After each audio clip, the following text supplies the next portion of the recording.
मिरज सलगरे हायवेवर गणेश नगर जवळ अपघात। स्विफ्ट कारने घेतली 2 वेळा पलटी, मात्र कोणतीच जीवितहानी नाही।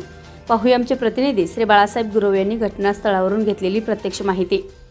कुपवाड येथील रहिवासी असणारे नेहाल मुजावर व प्रथमेश कर्वे हे दोघेजण काही कामानिमित्त स्विफ्ट कार गाडी नंबर MH10BM 9945 या गाडीने आले असता आपले काम आटोपून मिरजकडे जात असताना गणेश नगर स्टॉप पास झाल्यावर समोरून दुचाकीस्वार चुकीच्या साईडने समोर येत असताना त्याला चुकवण्याच्या प्रयत्नात स्विफ्ट कार वेगाच्या झोक्यात उजवीकडे वळली व ब्रेक मारल्यानंतर कारने 2 वेळा पलटी घेऊन जागेवर थांबली।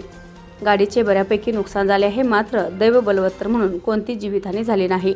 कार चालवणाऱ्या व्यक्तीला थोडेफार हाताला खरचटले आहे।